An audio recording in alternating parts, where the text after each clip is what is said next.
Welcome to the Future Christian Podcast, your source for insights and ideas on how to lead your church into the 21st century. At the Future Christian Podcast, we talk to pastors, authors, and other faith leaders for helpful advice and practical wisdom to help you and your community of faith walk boldly into the future. Now, here's your host, Lauren Richmond Jr. Welcome to the Future Christian Podcast. This is Lauren Richmond Jr., and today I'm welcoming David Anderson Hooker, Ph.D., J.D., MDiv, who is the founder and principal narrator for CounterStories Consulting. CounterStories engages as a conversation and visioning partner with international, national, and local civil society organizations, religious groups, organization leaders, and social entrepreneurs to craft narratives of their preferred future and align organizational structures and internal practices in the furtherance of their constructed narratives. For almost 40 years, Hooker has served as mediator, restorative, circle, steward, facilitator, community builder, scholar, and advocate. Hooker is a former Assistant Attorney General for the state of Georgia. He later had a private legal practice focusing on civil rights, including prisoner rights and special education. He has worked in Bosnia, Croatia, Cuba, Kenya, India, Myanmar, Burma, Nigeria, northern Uganda, the Bahamas, South Sudan, Somaliland, and Zimbabwe.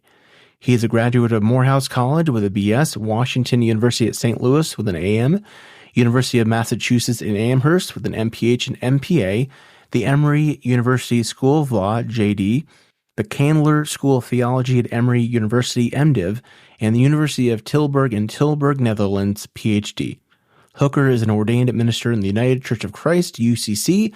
In all of his preparation, he still believes his best professional training is as an understudy in community theater and as a student of urban partner dances such as Detroit Urban Ballroom, Chicago Stepping, and the Cleveland Hand Dance. All right, welcome to the Future Christian Podcast. I am Lauren Richmond Jr., and today I am welcoming the Reverend Dr. David Anderson Hooker. So thank you so much for being here. Is there anything else you'd like our listeners to know about you? No, I think that, the bio is more than enough. Great.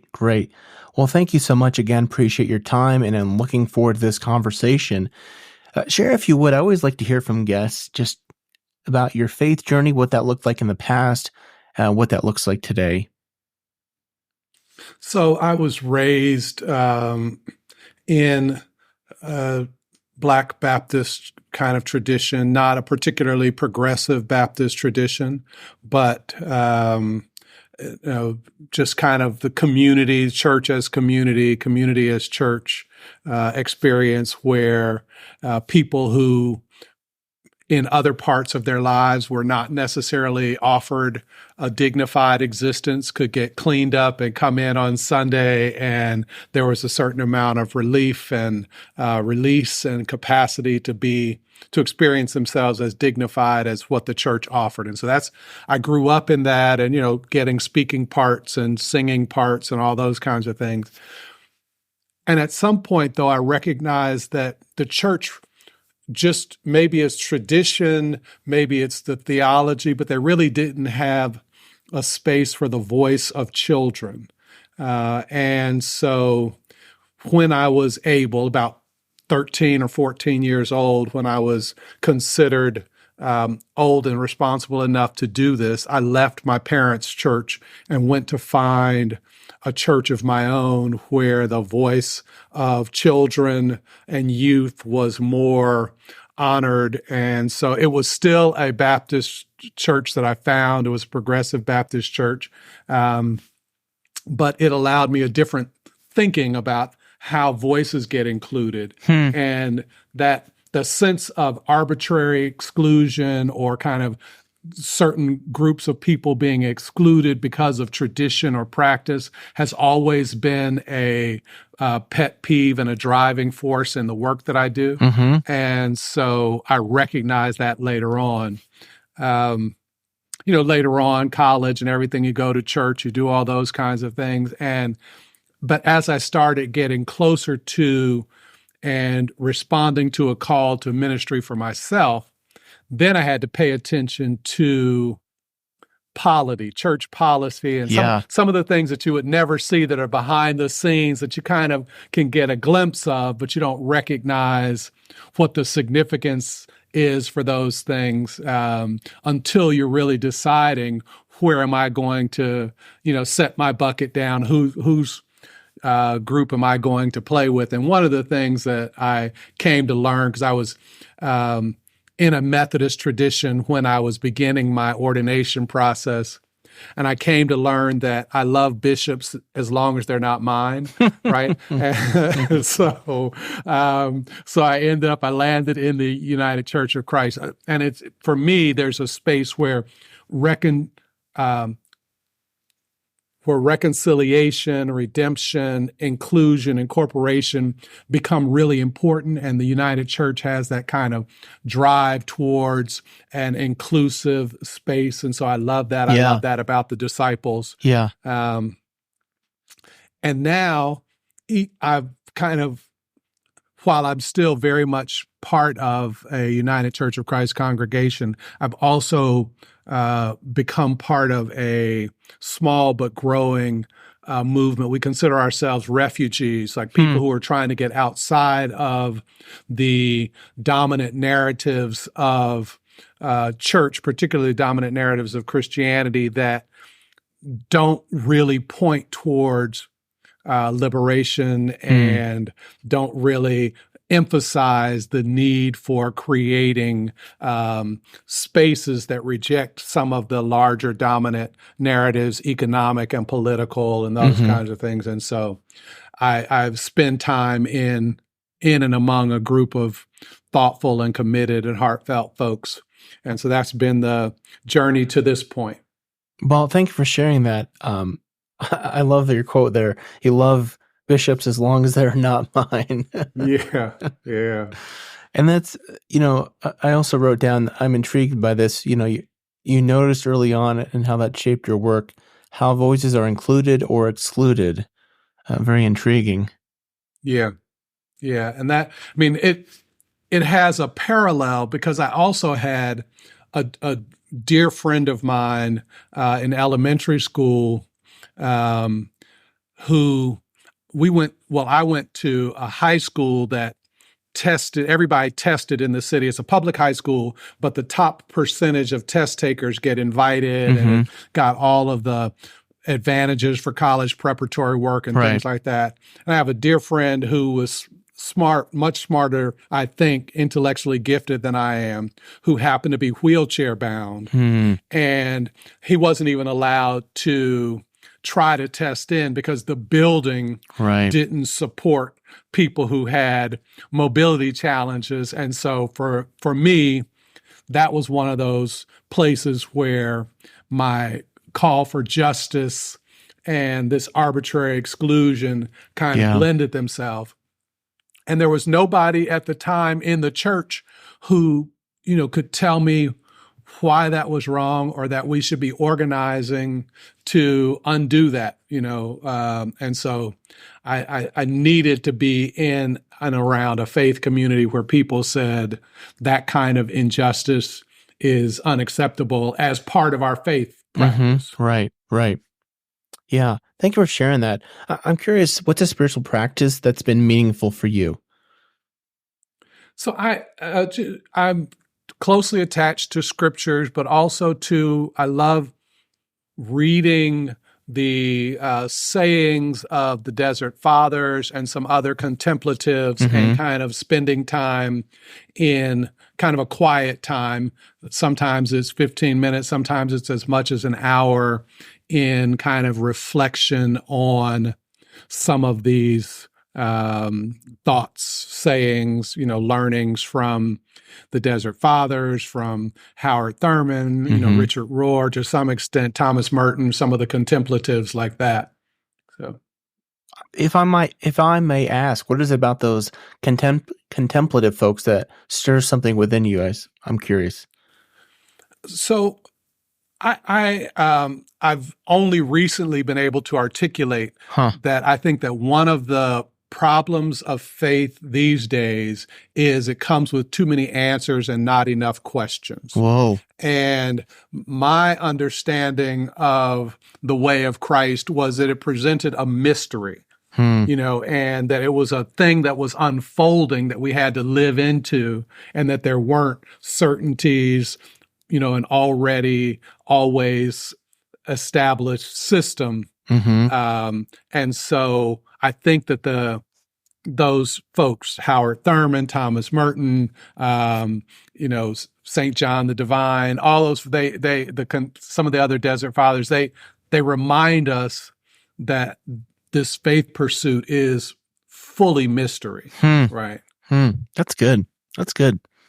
Well, I want to just keep asking you questions about this here, but there's so much stuff so much more I want to hear. So let me introduce a little bit. How I came across your work was my region, let me use the correct vocabulary here, of the Christian Church Disciples of Christ in the Central Rocky Mountain region was hosting a narrative project. And you did some workshopping, I suppose we might call it.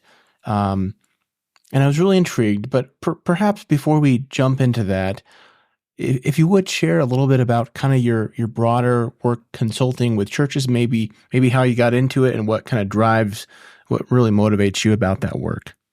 Yeah. So my background professionally is 40 years, at this point, it's 40 years of mediation, conflict transformation, and peace building and trauma healing at the international levels and at the local and regional level. And midway into developing a sense of understanding of conflict transformation, I came to an appreciation of how narratives, and not just stories, but how narratives really shape and guide the way that we show up in the world and the way that we perform in relationship and the kinds of structures that we build and the resources, how we distribute them, and who we're willing to listen to, who we extend testimonial authority. And so having studied law and public health and psychology and science, biology particularly, I realized that a lot of our narratives are also shaped in our theology. And it's hidden, embedded, but it's hidden, but it's also embedded in our identities and the way that we show up in the world. And so I began using narrative approaches for communities that have been in conflict and are coming out and trying to see themselves going forward, but also organizations, civil society organizations, how they can envision kind of a shared future that incorporates everybody and allows everybody to survive and thrive. But the nature of narrative is it is long-term work, and it has the capacity to impact at the level of the individual, at the level of the family, at the organization, at the community, at the region, at the nation, internationally, and over time. So your narratives shape your immediate actions, what you see as your 10-year horizon, your generational horizon, era, and age. And there really is only one institution that I'm familiar with that has both permission, authority, and tools to deal with people at every one of those levels of organization and over every one of those time sequences. And that's the church. Yeah. And so to change many of the challenges, to meet many of the challenges that we face today, that we're likely to face in the next generation, I'm really committed to having the church involved in that project. This is just a slight digression, but it's along those same lines. Yeah. Last week, I was in Washington facilitating a really fascinating conversation among advocates who are faith-based advocates. And on the second day of the meeting, we became aware that the Catholic Church has finally renounced the doctrine of discovery. Yes. So the doctrine of discovery set into motion much of what is now problematic today. So that's 500 years where the impact has, been the foundation for racism and genocide and capitalism and all kinds of other things have part of a pillar, the doctrine of discovery, which is something issued by the church. In order to clean a lot of that up, to address environmental issues and challenges, because we have a different understanding, not of discovery and conquest, but a different understanding of stewardship. All of that came out of the church, and it's going to take us a couple of 100 years to undo the work that the church has done. Wow. And so we might as well get at it, and the church should be part of that. If there's a Sierra Leonean proverb that says the one who would break a thing should first be aware of how to build it back. The church should have some work in building back towards a future that incorporates, that includes, and creates space for people to flourish. So, well, I'm discouraged about it needing to take so many hundreds of years, but also what I know about transformation work is that it will, especially 500 years worth of problems. So I appreciate that perspective. So I'm fascinated again, kind of what you said about narratives and how they work at all levels and the church has that authority. So you brought this kind of narrative work again, and I might butcher for some of my disciples of Christ friends listening, I might butcher the ins and outs of the project. But the denomination of the Christian Church Disciple of Christ on a national level has been hosting these narrative projects. And as I understand, that's the broader work that you're working as a part of. So this happened in my region here in the Central Rocky Mountain region in the Colorado area, Lafayette, Colorado, at a church. And I was fortunate to attend one night. And I'm going to kind of set it up here, if I may. So Dr. Hooker, for our listeners, we were gathered in the sanctuary, and Dr. Hooker showed us a video of the movie Doubt, which is it's Viola Davis and what's her name? Meryl Streep. Meryl Streep, thank you. Meryl Streep, And a really, really compelling clip. I was fortunate. I watched that movie as part of a seminary class on films, interestingly enough. So there's it's such a great movie for that title, isn't it? But he shows us this clip, and if I remember, it's this where Viola Davis, the mom, is having a conversation with Meryl Streep, who's like the head mother superior, about kind of the I don't know, the angst or unsure what to do with the broader situation.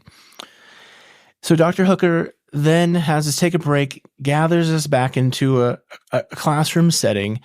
He then kind of pulls the viewers, us who had been participants, says, "What do you see?" And correct me, Dr. Hooker, if I'm remembering incorrectly. But he pulls us and it kind of makes two circles and like what was bad about that video clip, what was good things in that video clip. And I remember like the kind of all the bad was just stock full. And then there was good things as people brought forth from that video clip. And you'll have to correct me here if I'm not remembering exactly what you said, but this is what really intrigued me. You said something like, what if we focused on the good?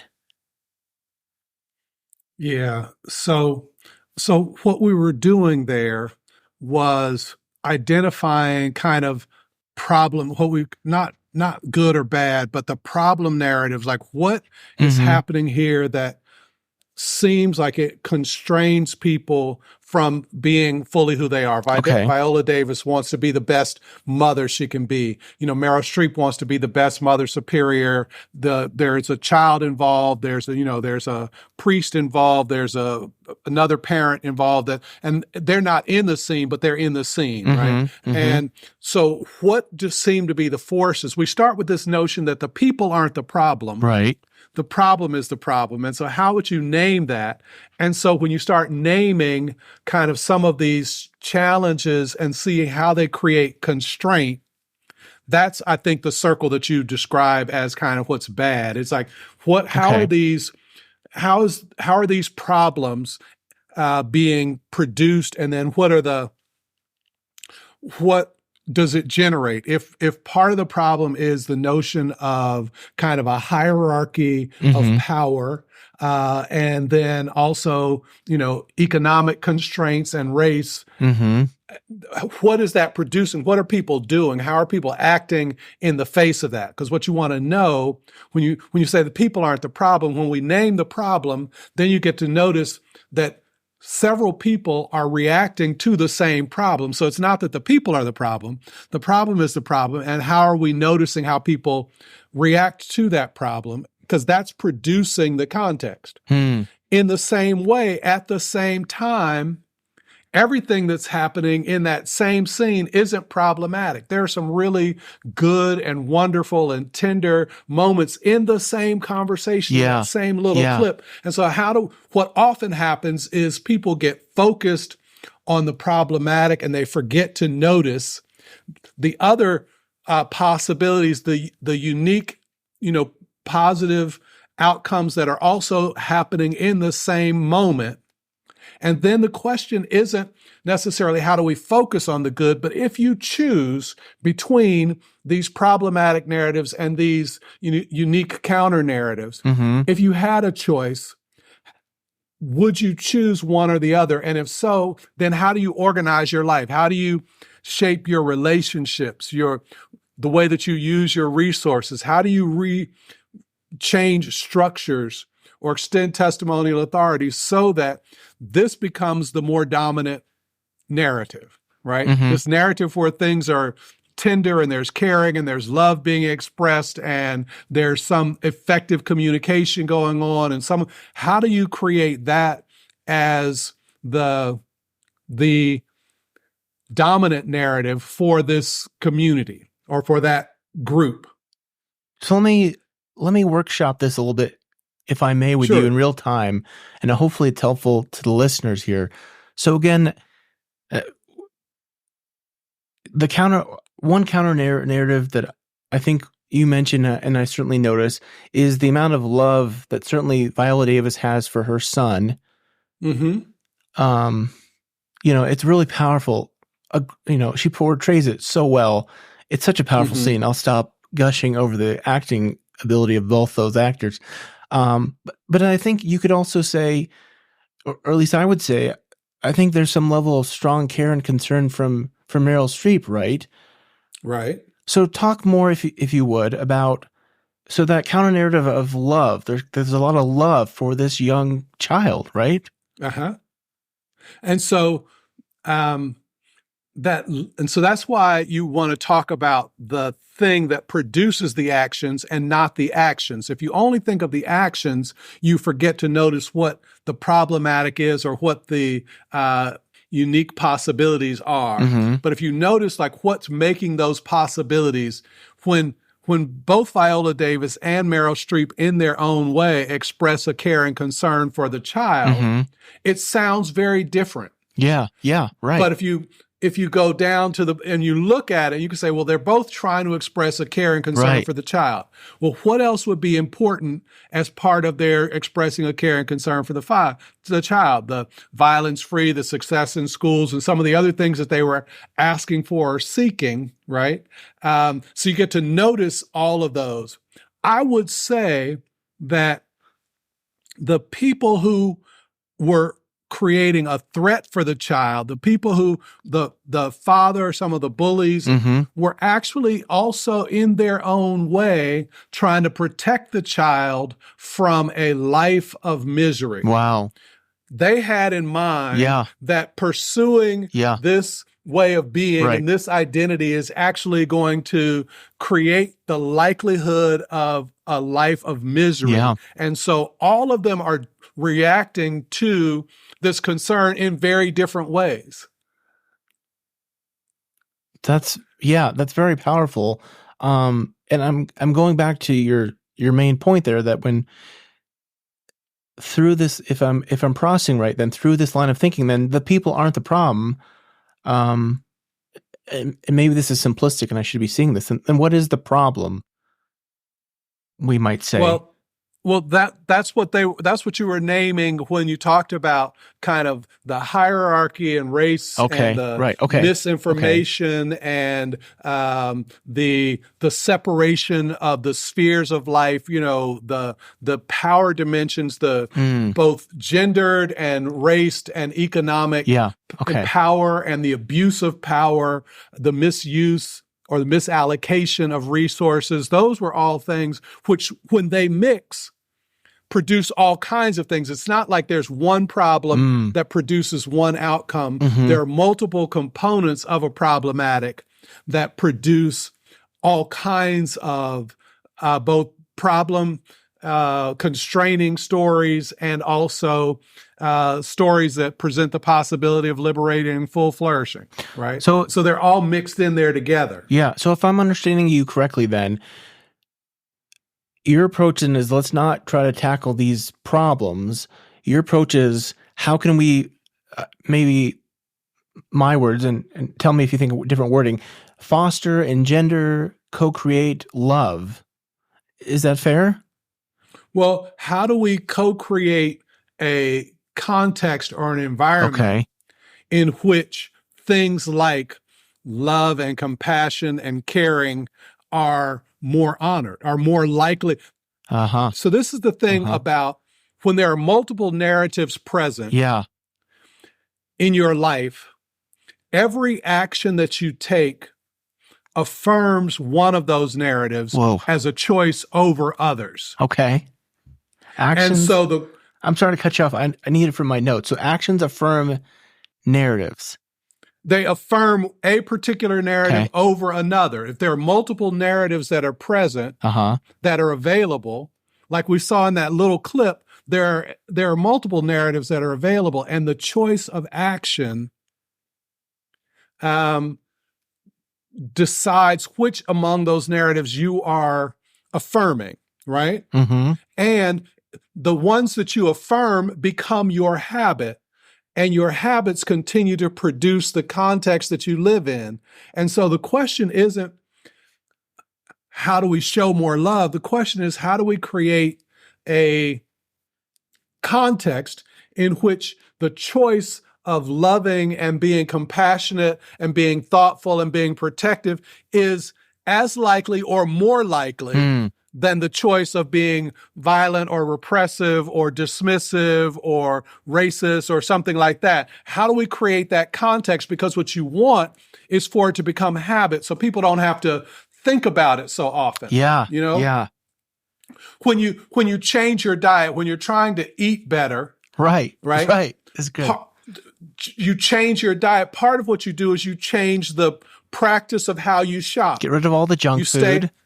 Yeah, right. You don't bring in junk food. You stay on the outside where most of the grocery store on the perimeter where all the live stuff is. You don't go nearly as much down the aisles, and then you don't have it in the house.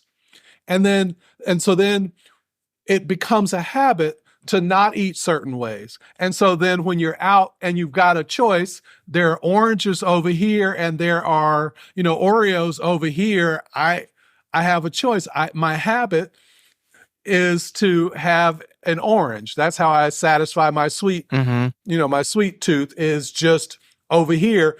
And so what you're trying to do is create habits and create the context in which others who come into that community are also performing the habits and responding to both the problematic and the possibility in the ways that you would want them to perform, which is to create space for everybody to fully flourish, to people to be included, that kind of thing. And so it's becoming more conscious of the way that your choices, your micro choices, not just your macro choices in the big moments, but your micro choices at every given intersection of life are in affirmation of the life and the context that you say you'd want to live in. Mm-hmm. Yeah, I don't know where I heard this recently, but I was hearing some conversation about the limits of willpower and talking about how when it comes to diet or, things like bad habits like stopping smoking, American culture tends to promote willpower. Right. When, if I'm hearing you right, and I think this conversation I was listening to was about, it's all about creating context for healthier habits.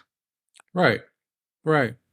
I don't need to use, if every time I'm trying to make a good decision, I have to use extra energy. Yeah. Like every time I open the pantry, there are 3 or 4 different kinds of cookies, and there are, sweetened nuts, and every time I open the freezer, there are a couple of, tubs of ice cream. That means every time I'm making a decision, I have to use energy that overcomes a desire that I might have.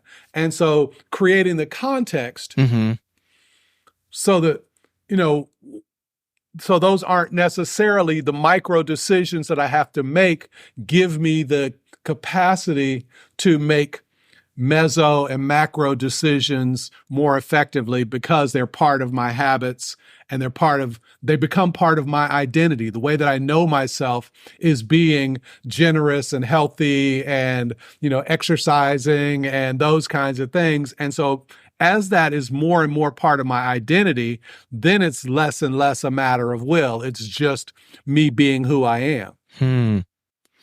Well, I want to bring this back to church, although I can already hear in your responses some of how I imagine this would impact churches. I had a little bit of experience with a consultant using some narrative work with me in my church, and this point about people not being the problems of the problems. Certainly, I imagine, like me, you're well acquainted with what many churches are facing across America with decline, whether, declining attendance, declining offerings, decline, discouragement, certainly these broader social challenges. How might a pastor or a group of church leadership say, we want to change the narrative? I'm not sure if that's the right word, but begin to notice other possibilities, if I have your words correctly here. So this goes back to what I was saying earlier about the kinds of folks that I read, the Desert Fathers. One of the things that I think contributes to the declining participation and declining appreciation of churches is that they present themselves as places with answers. And so if they had an answer that is 10 years old or 40 years old or 2,000 years old, then people today who are framing their questions differently don't see this as a community that's interested in engaging in the questions of the day, right? And so if you're trying to change the narrative of the church to a place of mystery, a place where we come and we ask the wonder questions, the questions that inspire awe, the questions that cause us to create the possibility for transformation. Because answers are black and white. There's, once you have an answer, it eliminates all the other choices and possibilities. So if I don't see myself on the upside of your answer, then I don't see myself as needing to use this as a community that's going to advance, my possibilities for flourishing, my own exploration of who I am. And so how do we become spaces for engagement with mystery? I'll speak as someone who grew up very conservative, and I wonder, listening to you, I wonder if this is why so many will walk away from fundamentalist or very evangelical churches because, it's a clearly black and white, like this is the truth, take it or leave it, right? And I think that's exactly right. And not only is this the truth, but it's a truth that we have not examined carefully for the last 200 years, the last 2,000 years. We decided it actually the 16th century or, in the 11th century or something like that. And it has stayed this way for the entire time. And so an unexamined assertion, it's really difficult to be in an effective conversation with people whose primary mode of communication is unexamined assertion. Yeah. Got to write that down here. So I want to go back to, again, how we frame the conversation or discussion around, again, this conversation between Viola Davis's character and Meryl Streep's character and the possibilities of love. And if love, how we might co-create, we're saying co-create love, how might that change systems and structures? Again, I want to apply that to a church. So again, thinking about a church's narrative might be, we're declining, we don't have enough resources. Might part of the conversation be, and again, I'm kind of imagining it through your two circles there,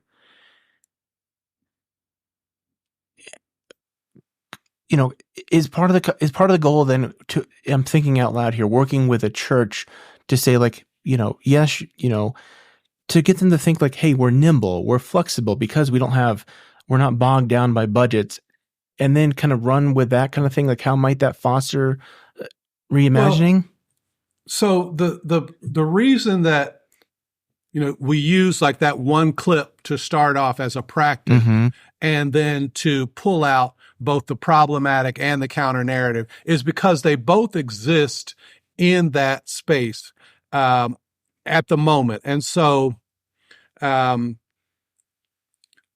the church may be focusing on the declining numbers and things like this, what they probably are overlooking, if they're talking about that and trying to raise more money and do that, they're overlooking the kinds of care that's extended between and among members and the kind, like the communication and the compassion and some of those other things that are happening that make us a community, that cause people to still feel like this is a place where we belong. And so even with the declining numbers, the people who are there experience themselves as connected and cared about and seen. The passion for the church.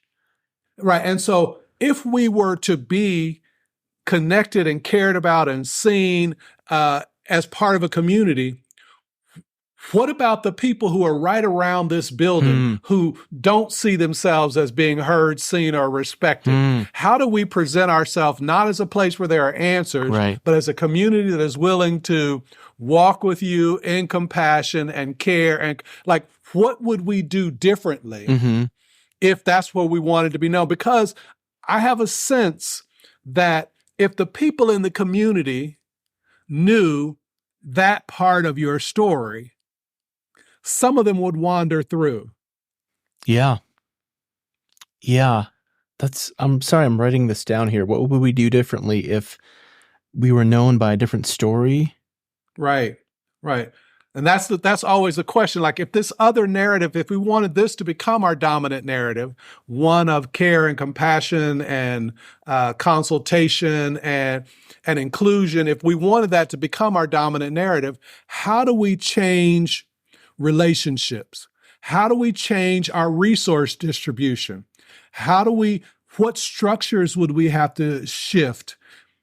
Our ministry structure. If we, for instance, if our relationship to the community is primarily through a Wednesday night feeding ministry and a clothes pantry, then what the community thinks we think of them is, the only way we know of them is in their deficit. Right. Yeah. Yeah, they're not giving anything to us. Right. Yeah. Yeah. But we know of each other at a deeper, much more, a level far beyond the deficits. When you're sick, I don't just think of you as sick. I also think of you as somebody who has all of these other gifts and graces, and I engage you fully in relationship. How might we take that practice into how we do our feeding ministry, our clothing pantry, our other outreach, our child care ministry? How do we do that in a way that reflects this as the narrative of who we are? And what I love about this is it's not like it's some external implementation about basically you coming in being like, you need to have a worship band or you need to have a livelier service. It's like, what's in this community? What are your values? Right. What's already here that is just not fully, because I happen to believe that in every one of these congregational spaces, sometimes it's so drowned out by some of the dominant kind of exclusions and the loud voices and things like that, but if you ask, there are a bunch of corners where somebody is doing a little bit of the work that can become the counter narrative. It's not to bring in one from outside. It's to build on what's there, and also to build on their disappointments. Because if they're disappointed or frustrated that something is not happening, that means that they actually have a narrative that it could or should. Yeah. Yeah, that's good. And so then what would it take for you not to be disappointed? Like, not to give up your disappointment, but to reorganize so that disappointment wasn't part of your experience. And so that's a place to build as well, right? Wow. Yeah, this is good stuff. So one last thing here maybe, or a couple more things before we take a break.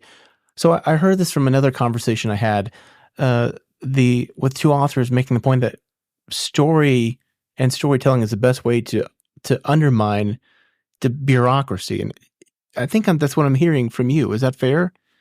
Well, yes, and I make a huge distinction between story and narrative. Right. Okay. And it's a really important distinction between stories and narrative. Stories, this is the quick synopsis of it. Stories are like cars. They move us from one place to another. They get us along. But the narratives are the highway system. So they shape what direction a story could actually go, what kinds of stories make sense, what kind of stories don't make sense. Children haven't been informed of a lot of narratives, and so they tell stories that we say they're wild, fanciful kinds of things because they're not constrained by the dominant narratives that we think that as adults they should embrace, right? So again, I'm kind of thinking out loud here.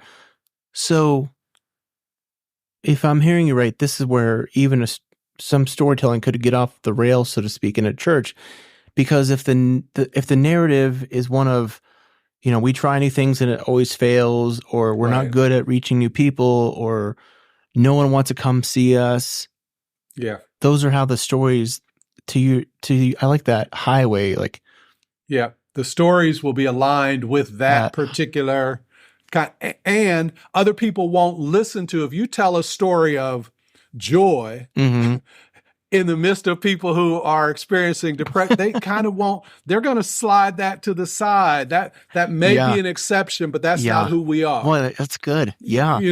And so the narratives that constrain what's possible also constrain how you're willing to listen to folks. And if you've got folks who are too happy, who are too excited, who see too much possibility, you'll actually try to exclude them from the community because they're trying to remind you that there's another possibility even in this space, right? Oh, yeah. It's like, I don't know if you're a sports fan, but, and it's certainly not this way anymore, but like in Boston, like the Red Sox for whatever, 80 years, they never won a championship. So the narrative, and the Red Sox fan can bust me for this if they want to, I guess. But like the narrative was like, we're always gonna come up short, right?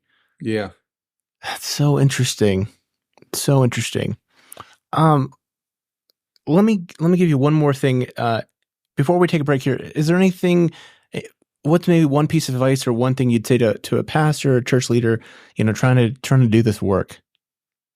So I think it's really important for pastors to examine their own the narratives, like really even having a small team of people that can work with you to begin examining the narratives that are being proclaimed, but those narratives are also being sung. Like just because it's in the Bible doesn't mean it's for the upbuilding of the kingdom. Mm-hmm. Just because it's in the hymn book doesn't mean it's for the good of the order, Mm-hmm. right? There's some songs we ought to stop singing. If we want to have a less violent world, we can't have songs about Christian soldiers and marching on. Though we got to cut. And so how do you then align Mm-hmm. your proclamation and your praise and your worship and your teaching and your stewardship with the narrative that you actually are trying to put forth, and not just allow tradition Mm-hmm. and historical practices to overwhelm that and to thwart that as a possibility? That's good. That's good stuff. Let's take a quick break and we'll come back with some closing questions. All right, we're back with Reverend Dr. David Anderson Hooker, and this conversation has been fabulous. Dr. Hooker, I really appreciate it, and I hope it's helpful to our listeners. I have some closing questions for you. I always tell folks you can take these as seriously or not as you'd like to.